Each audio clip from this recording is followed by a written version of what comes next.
ஏங்க ஏங்க இப்படி ரோட்ல குப்பையை போடுறீங்க? உங்களை மாதிரி 4 பேர் இந்த இடத்துல குப்பையை போட்டு இந்த இடமே எப்படி குப்பை அரிச்சுன்னு பாருங்க. அதான் வீட்டுக்கு வீடு குப்பை வண்டி வருதுல, அதுல போட வேண்டியதானே. ஸ்மெல்லு வருது பாருங்க. இங்க உட்கார்ந்துட்டு இருக்கிற ஈச்செல்லாம் எங்க வரும்?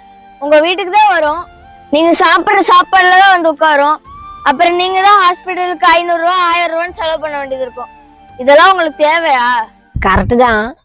எங்க வீட்டுக்கு காலையில 7 மணிக்கே குப்பை வண்டி வந்துடுறது. நான் எந்திரிக்கிறதுக்கே 10 மணி மேல ஆயிடுது. அப்புறம் நான் எப்படி குப்பையை போடுறது?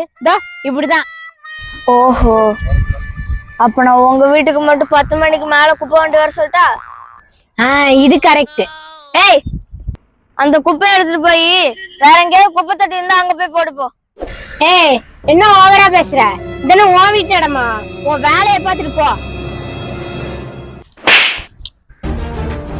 இது ஒண்ணும் என்னோட இடம் இல்ல, என்னோட நாடு. ஒழுக்கமா குப்பை எடுத்துட்டு போய் எங்கேயாவது போடு, என்ன கம்ப்ளைண்ட் பண்ணிடுவேன்.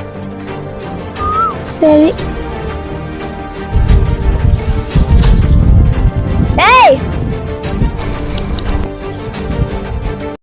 யாரும் இந்த மாதிரி ரோட்ல எல்லாம் குப்பையை போடாதீங்க. நம்ம நாட்டை நம்ம தான் சுத்தமா வச்சுக்கணும். இனிய சுதந்திர தின நல்வாழ்த்துக்கள். Bye by.